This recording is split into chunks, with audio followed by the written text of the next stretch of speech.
अस्सलाम वालेकुम। इस लेक्चर में हम एक रिज़ल्ट को प्रूव करने जा रहे हैं। वो रिज़ल्ट ये है कि अगर बी हमारे पास कोई नंबर है जो कि 0 और 1 के दरमियान लाई करता है, तो देन क्या होगा कि limit n approaches to infinity b n is equals to zero, यानी कि ये सीक्वेंसेस की अगर लिमिट ली जाए तो वो हमारे पास ज़ीरो आती हैं अगर इसके जो सारे नंबर्स हैं वो 0 और 1 के दरमियान लाई करते हैं। तो इसका प्रूव करने से पहले हमें ये चेक करना होगा कि क्या इसकी लिमिट एग्जिस्ट करती है या नहीं। तो इसकी लिमिट चेक करने के लिए कि ये एग्जिस्ट करती है या नहीं, हमें ये प्रूव करना होगा कि ये जो सीक्वेंस है ये हमारे पास कन्वर्जेंट है। तो हमें पता है कि ऐसी सारी सीक्वेंसेस जो बाउंडेड और मोनोटॉनिक हों वो कन्वर्जेंट होती हैं। तो सबसे पहले हम जो है वो इसे बाउंडेड प्रूव करेंगे, इस सीक्वेंस को जो है बाउंडेड प्रूव करेंगे, देन हम इसे मोनोटॉनिक प्रूव करेंगे। और अगर ये कन्वर्जेंट हुई तो इसका मतलब इसकी लिमिट एग्जिस्ट करेगी and then we will work for limit is equals to zero. तो सबसे पहले हम जो है इसे प्रूव करते हैं कि ये बाउंडेड है। तो बाउंडेड प्रूव करने के लिए हम जो है मैथमेटिकल इंडक्शन का यूज़ करेंगे। यहाँ पे देखें मैंने लेट कर लिया कि a n is equals to b n, यानी कि ये हमारे पास सीक्वेंस जो है वो ए एन के इक्वल है। अब मैथमेटिकल इंडक्शन में हम जो है वो किसी एक या दो नंबर के लिए प्रूव करते हैं और के के लिए ज्यूम करके के प्लस वन के लिए ज्यूम कर लेते हैं, तो फिर सारे नंबर्स के लिए जो है वो कंडीशन होल्ड करती है। तो सबसे पहले जो है वो n is equals to one के लिए ये देखा, तो n की जगह हमने वन पुट किया तो b की पावर वन आ गई, तो वो b के इक्वल ही होता है। तो ये हमें जो है वो गिवन स्टेटमेंट में दिया हुआ कि ये हमारे पास जो है वो लेसर देन वन है। इसके बाद अगर n इजल्स टू टू के लिए देखें तो n की जगह हमने जो है वो टू पुट कर दिया, ये बी स्क्वायर आ गया। और हमें पता कि बी स्क्वायर जो है वो छोटा है बी से। ये इसलिए छोटा है बी स्क्वायर बी से चूँकि ये जो है हमारे पास नंबर है ये फ्रैक्शन में, यानी कि 0 और 1 के दरमियान लाई कर रहा है। तो ऐसे सारे नंबर्स जो फ्रैक्शन में हों तो उनका स्क्वायर लिया जाए वो हमेशा दूसरे नंबर से जो है वो छोटा आता है। अब देखें फॉर एग्जांपल हमारे पास जो है वो नंबर है 1/2। 1/2 हमारे पास नंबर है एक, तो ये चूंकि फ्रैक्शन में है इसकी वैल्यू 0.5 के इक्वल होती है। तो अगर इसका मैं जो है वो स्क्वायर लेता हूँ तो वो मेरे पास आएगा 1/, तो वे मेरे पास आ जाएगा 1/4। तो 1/2 जो है वो छोटा होता है 1/4, सॉरी छोटा होता है 1/2 से। तो इसका मतलब है ऐसी टर्म जो फ्रैक्शन में हो उनका अगर स्क्वायर लिया जाए तो वो छोटी आती हैं ओरिजिनल नंबर से। तो इसका मतलब बी स्क्वायर जो है वो छोटा है बी से। और ये जो है हमें ओरिजिनल गिवन स्टेटमेंट में दिया हुआ कि ये वन से छोटा है, यानी कि ये कंडीशन जो है फिर ट्रू है। किसके लिए? एन इक्वल्स टू टू के लिए भी ट्रू है। तो हम ये जो है वो अज्यूम कर लेते हैं कि ये कंडीशन जो है वो ए के लिए भी ट्रू है। देन हम प्रूव करेंगे कि ये ए के प्लस वन के लिए भी जो है वो होल्ड करती है। तो उसे प्रूव करने के लिए कि ए के प्लस वन के लिए भी होल्ड करती है, हम जो है वो कंसीडर कर लेते हैं कि a k plus one is equals to, यानी कि के प्लस वन हमने कंसीडर किया। अब हमने ये प्रूव करना है कि ये लेसर देन वन है।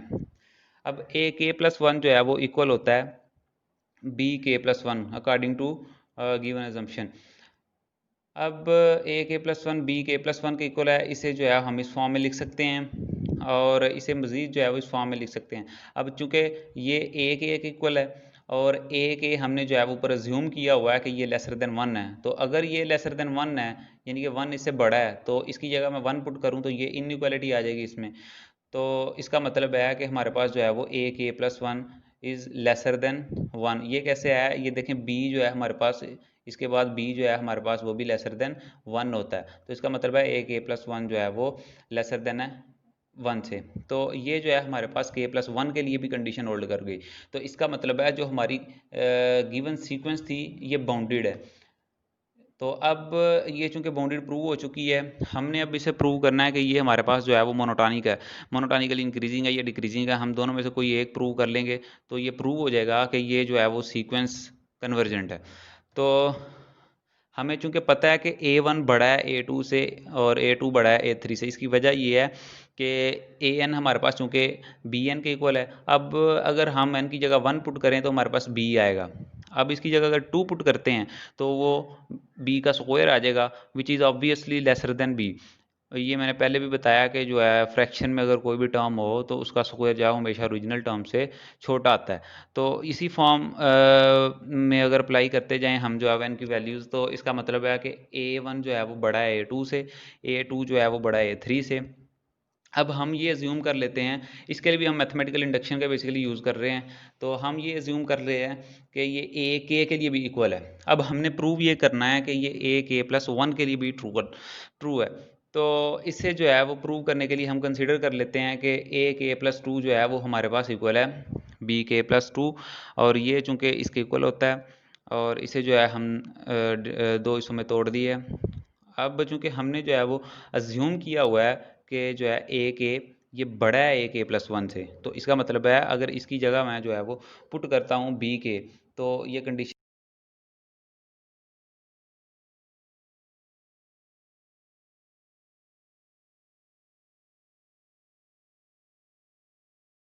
बी के प्लस वन से, तो इसका मतलब है ये चूँकि इक्वल हो जाएगा ए के प्लस वन के, तो ये कंडीशन जो है वो ट्रू हो गई है ए के प्लस वन से। तो इसका मतलब है मैथमेटिकल इंडक्शन, ये जो गिवन सीक्वेंस है हमारे पास, ये जो है ये डिक्रीजिंग सीक्वेंस है। क्योंकि हमारे पास जो फर्स्ट टर्म है वो बड़ी है, सेकंड टर्म उससे छोटी है, थर्ड टर्म उससे छोटी है, तो इसका मतलब है ये जो सीक्वेंस है हमारे पास ये मोनोटोनिकली डिक्रीजिंग सीक्वेंस है। अब ये हमारे पास प्रूव हो चुकी है कि ये जो गिवन सीक्वेंस है ये मोनोटोनिकली डिक्रीजिंग है, और ये हमारे पास बाउंडेड सीक्वेंस है। तो अगर ये मोनोटोनिकली डिक्रीजिंग और बाउंडेड है तो इसका मतलब है ये हमारे पास जो है वो कन्वर्जेंट सीक्वेंस है। तो अगर ये कन्वर्जेंट है तो इसका मतलब है इसकी लिमिट जो है वो एग्जिस्ट करेगी। तो अगर इसकी लिमिट एग्जिस्ट करती है तो मैं लेट कर लेता हूँ कि हमारे पास एल जो है वो इसकी लिमिट है, इस सीक्वेंस की लिमिट जो है हमारे पास वो एल है।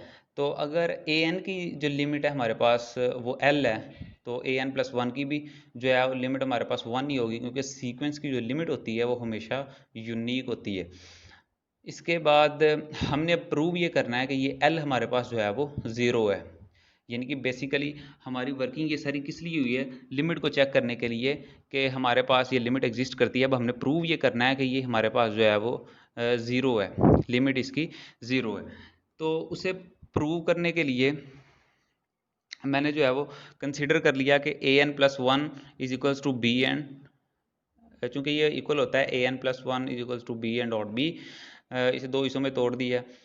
और ये चूँकि ए एन के इक्वल है, और ए एन की जो हमने ऊपर अज्यूम की थी लिमिट के एल है, तो यहाँ पे इसकी जगह दोनों तरफ अगर हम जो है वो लिमिट अप्लाई कर दें तो ये इस फॉर्म में आ जाएगी।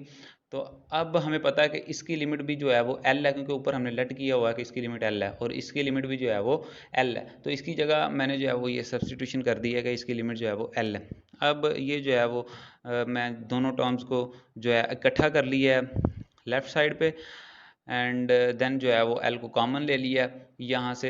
एल जब कॉमन आ गया तो इसका मतलब है दो जो है वैल्यूज़ हमारे पास मल्टीप्लाई हो गए, ज़ीरो को इक्वल है, तो इसका मतलब है या हमारे पास एल इक्वल टू ज़ीरो है या one minus b equal to zero है। तो अगर वन माइनस बी हमारे पास ज़ीरो को इक्वल है तो इसका मतलब है बी हमारे पास जो है वो वन के इक्वल है। लेकिन ये जो कंडीशन है ये पॉसिबल नहीं है। वजह इसकी ये है कि जो उसने क्वेश्चन में हमें दिया है, क्वेश्चन में वो कह रहा था कि बी जो है आपका वो लेसर देन वन है, लेकिन यहाँ पे हमारे पास रिजल्ट क्या आ गया, यहाँ पे हमारे पास रिजल्ट ये आ गया कि बी हमारे पास जो है वो वन के इक्वल है, जो कि ट्रू नहीं है। तो इसका मतलब है ये केस तो पॉसिबल नहीं है। तो पॉसिबल केस जो है दूसरा ही है फिर रह गया कि l is equals to zero. तो अगर एल ज़ीरो के इक्वल है तो एल हमारे पास जो है वो इसके इक्वल है। तो यहाँ पे जब मैंने सब्सटीट्यूट किया, जब हमने जो है वो एल की जगह ये सब्सटीट्यूट किया, तो ये मेरे पास आ गया n approaches to infinity a n is equals to this one, और ये हमारे पास जो है वो ज़ीरो के इक्वल आ गया। तो यही हमारा थ्योरम था कि हमने जो है वो प्रूव करना था कि ये लिमिट जो है वो